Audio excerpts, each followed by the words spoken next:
The dim interior of LaFleur's workshop could not hide the week's worth of dust and soot that had collected on the workbenches and windows.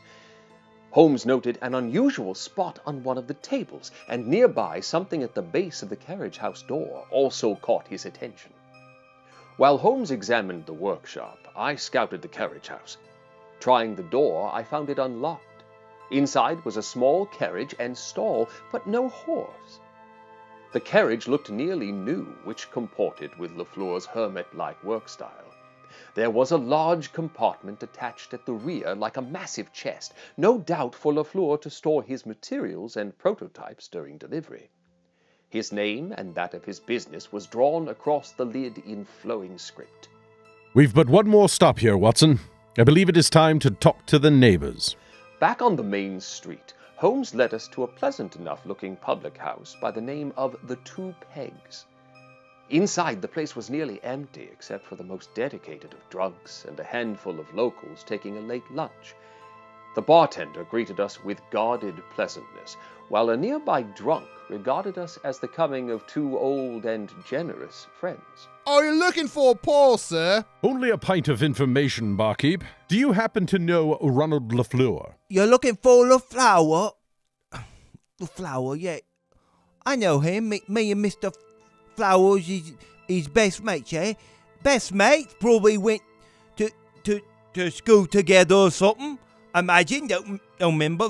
Maybe if I had some more to drink, I might think better. The bartender maintained an air of neighborly suspicion until Holmes introduced himself, at which point his suspicion was replaced by visible worry. LaFleur was a regular customer, working in his shop all day and taking dinners in the pub each night, once the daylight was gone. 10 days hence, LaFleur stopped arriving for his daily meal. Hearing that Holmes was on the case, the bartender immediately grew worried that there had been foul play. Thank you for your help, sir. And don't worry. I can assure you this. Ronald LaFleur is very much alive, and I know exactly where he is.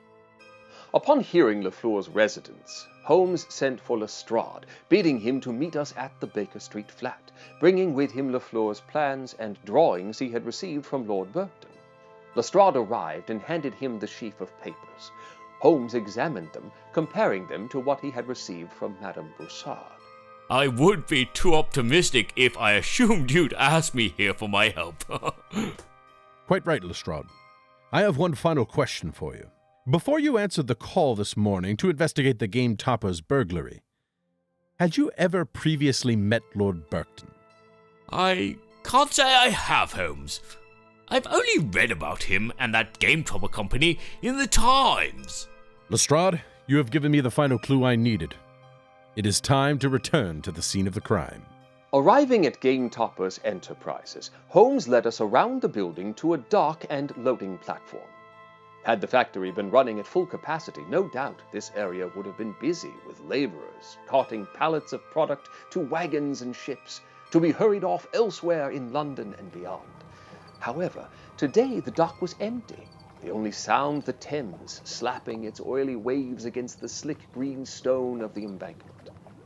Lestrade and I stood nearby while Holmes stepped out on the narrow dock above the thick grey water. Gentlemen, what we have here is not one crime, but two. Rather, two attempted crimes. It is our great fortune that pride can thwart even the cleverest of schemes, and our schemers were certainly among the cleverest. Holmes knelt on the dock and felt around one of its boards, eventually pulling away a rope that had been cleverly tucked beneath it. He stood and began to tug at the line, which we could now see extended down into the water itself. Lestrade, I would encourage you to investigate Lord Berkton's recent travel. I suspect you'll be surprised by the result. Ronald LaFleur is alive, but by now he would have left London. If you send an officer to Hotel Alexandra, they should provide you with a forwarding address from which you can summon the man. You will no doubt want to return to the city post-haste. Why do you say that, Holmes? Because you'll most certainly want to be here for this. Follow the clues for an opportunity to win a complete Game Topper system. Care to investigate further? Subscribe here to be alerted when the path to the next clue reveals itself.